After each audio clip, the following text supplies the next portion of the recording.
Yung driver nung na-aksidenteng jeep sa Commonwealth Avenue, pinadalhan ng show cause order ng LTO. Nasaan ba siya ngayon, Erlo? Bigras. Di ba siya nakakulong, Erlo?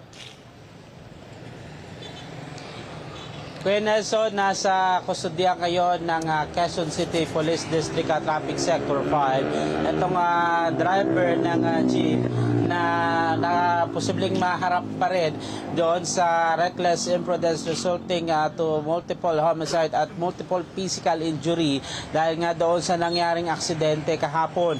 At sabi ng LTO o LTO, Land Transportation Office, pinadalhan na nila ng show cause order itong driver ng jeep matapos nga na may masawi din doon sa aksidente na 2 katao habang 16 ang sugatan.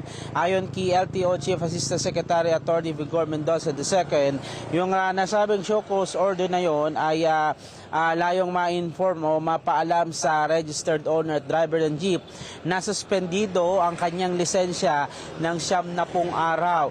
Layon din itong mas ma-inspection pa at ma-evaluate yung mga kaukulang dokumento nitong operator o mismong driver doon patungkol din doon sa franchise document. Ayon pa kay Mendoza, na sila maging mas malinaw, maaaring maisang pamparusa at nakikipag-ugnay na rin sila ngayon sa PNP para sa karagdagang investigasyon.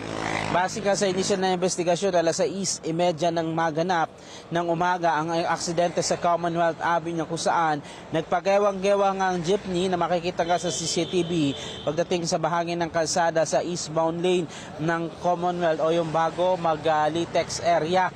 At nagpagpapaliwanagin din ng LTO ang driver kung bakit hindi ito dapat mapatawan ng parusa at hindi makasuhan ng paglabag sa reckless driving at improper person to operate a motor vehicle.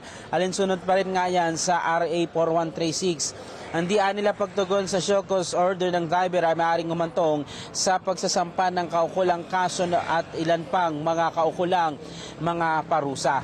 Samantala, Kuya Jen, Kuya Nelson, ay paigtingin pa raw ng LTO, ng Land Transportation Office, yung gagawing inspeksyon sa mga simula ngayong araw hanggang sa mga susunod na araw dahil nga sa long holiday break. Ito'y maramatiyak yung kaligtasan ng ating mga pasahero na uuwi sa kanilang mga probinsya at posible magsagawa rin muli ng another round ng drug testing na ginawa nga noong Friday sa bus terminal dyan sa bahagi ng Cubao para matiyak yung kahandaan ng mga driver at masiguro na nasa katinuan ng mga ito bago magmaneho ng bus o jeepney patungo sa mga destinasyon. Yan muna latest mula rito sa Quezon City, Erlo Bringas para sa 100% balita. Maraming salamat, si Erlo Bringas po yan.